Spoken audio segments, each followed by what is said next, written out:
The social data reveals that more than one-half of adolescents with serious problems are from divorced parents. The highest rate of teenage suicides is from children of divorced parents.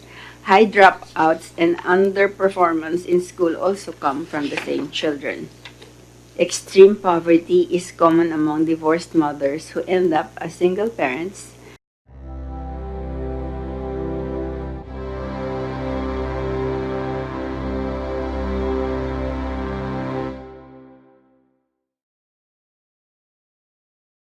We continue our coverage on the discussion of the divorce bill in the Senate of the Philippines with a resource speaker opposing the dismantling of the Filipino family through divorce.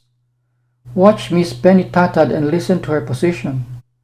She has a handful of facts and numbers we can ponder and take into consideration.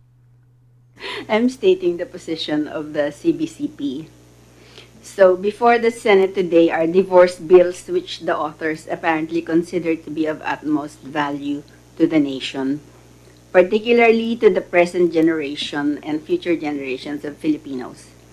It seeks to remedy what to them appears to be an almost unspeakable defect.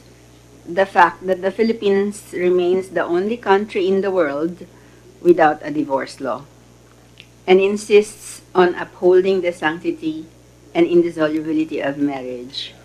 We believe this is a misplaced concern, and the Philippines has a lot to teach, and the rest of the world has much to learn from the Philippines in defending the sanctity and indissolubility of marriage. The resource speaker was following the official stand of the Catholic Bishops' Conference of the Philippines, which is totally against divorce. Introducing divorce into the Filipino culture is new and naturally caused some discussion, at times heated and passionate, of people with clashing opinions. In almost every country where divorce has been legalized, marriage and the family are in serious trouble. This is the naked fact, not merely a moral claim or an opinion. Divorce has not been a solution to the problem, it has become the problem. Let us take one country which is known to us all, the United States. In 1930, out of 1,127,000 marriages recorded, 196,000 or 17% ended in divorce. In 1960, out of 2,126,000 marriages, 1,026,000 or nearly 50% ended in divorce.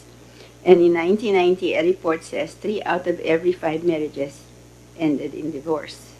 The social data reveals that more than one-half of adolescents with serious problems are from divorced parents. The highest rate of teenage suicides is from children of divorced parents. High dropouts and underperformance in school also come from the same children. Extreme poverty is common among divorced mothers who end up as single parents. Alcoholism, drug addiction, hooliganism, thefts, robberies, and even murders are more common among those coming from divorced parents. Marriage is a human institution rather than the creation of any legislature, and should therefore be protected from any undue state interference. Agnostics and atheists may not be prepared to consider the divine origin of marriage, but they cannot deny that this is a human institution. Indeed, the first of human institutions which precede the state or our modern idea of government.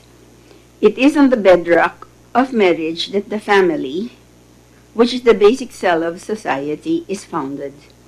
In the popular handbook, What is Marriage? Sheriff Georges, Ryan Anderson, and Robert George, all Princeton scholars, point out that the state is merely a supporting actor in the work of the family and marriage, rather than a protagonist. The state exists to create the conditions under which we and our freely formed communities can thrive. The most important free community on which all others depend is marriage, and the conditions for its thriving include both the accommodations for couples and the pressures on them to stay together that marriage law provides. Divorce is hardly one of those aids to a happy family. What God has joined together, let no man separate, is an airtight moral prescript which no legislature can repeal or set aside. The legal positivists may legislate divorce, but as far as the objective moral law is concerned, it is an unjust law which cannot bind anyone in conscience. But without having to bother our legislators about the moral law, all we have to do is go to the Constitution, which is the mother of all legislations. Section 2 of Article 15 defines marriage as an inviolable social institution, which means it can be violated by the enemies of the state, least of all by the state itself. It is the foundation of the family, which is the foundation of the nation, and shall be protected by the state. From our clear understanding of what the Constitution says, we should be discussing various ways and means of strengthening marriage and family life, rather than spending precious time and money on unconstitutional divorce bills. Introducing divorce into the Filipino culture is new and naturally caused some discussion, at times heated and passionate, of people with clashing opinions. Don't be alarmed. It is normal and healthy. What is not normal will be the events that will follow once the divorce law is passed. If you want more content like this, consider supporting us by following this channel. Hit that notification bell so that you get notified each time we have a fresh post.